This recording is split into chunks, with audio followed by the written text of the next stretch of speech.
In today's video, we're going to be looking at the remote control battle robots. Now, these are pretty popular toys that combine the fun of remote control vehicles with the excitement of a competitive game. The company ended up sending me one of these for my honest review and testing. Let's start with the unboxing first.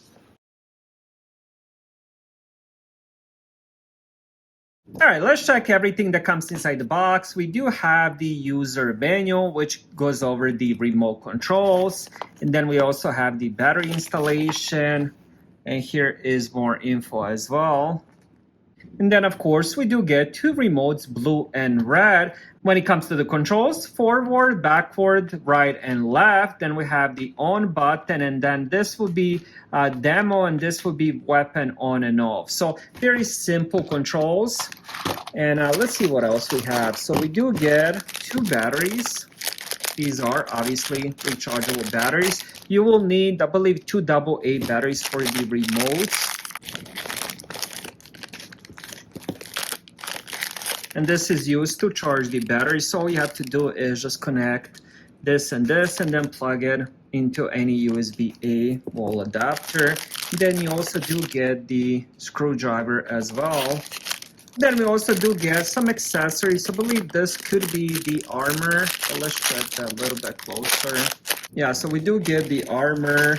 Now let's check the vehicles. Now on this one, we do have the health bar on top. We also, of course, have the weapons here. This will be the weakness, and we can also end up putting in some armor, I believe on the back side maybe. We'll check that in a little bit. Let's check the other one. Both of these are different.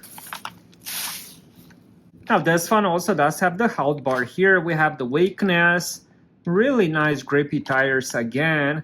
And then here is the weapon and the armor where we're gonna place it.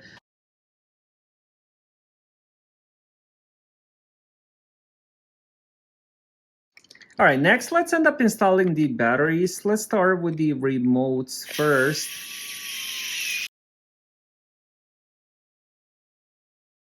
All right, now that we have remotes done, let's do the same thing with this one. Now this one has rechargeable batteries.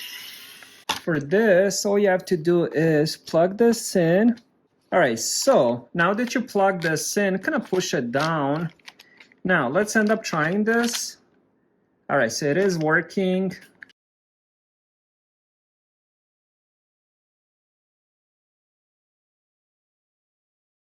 Now, when it comes to the armor is meant to fall off. So if you end up hitting the armor with one of the vehicles, it is supposed to fall off. Now, the point of this competitive game is to end up hitting the weakness. Now, the weakness on this one is going to be located here. Once you end up hitting that with the other car, every time you hit it, you end up losing one light.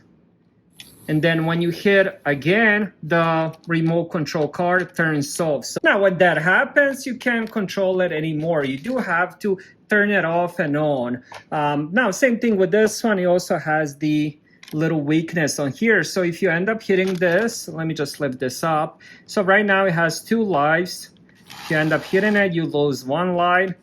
And then if you end up hitting it again, the whole vehicle turns off. Now, when it comes to the actual ease of use, you have forward, backward, left, and right. And then, of course, you do have this R1, which would be the activation of the weapon. And it works really good, very smooth controls. Even the small kids would be able to end up using this. My first impression is very positive. I do like the design and the quality of these. I gotta say they're both very durable. I did end up hitting this car numerous times with this sole, and I ended up hitting this car with this little thing trying to flip it. I do love the fact they come with 2 different design toys, so you can end up switching remotes and playing with one game and then playing with the other toy another game. So if you're looking for a very fun toy for a family night, this is the one that I would definitely recommend. Thank you guys for watching. Have a great day.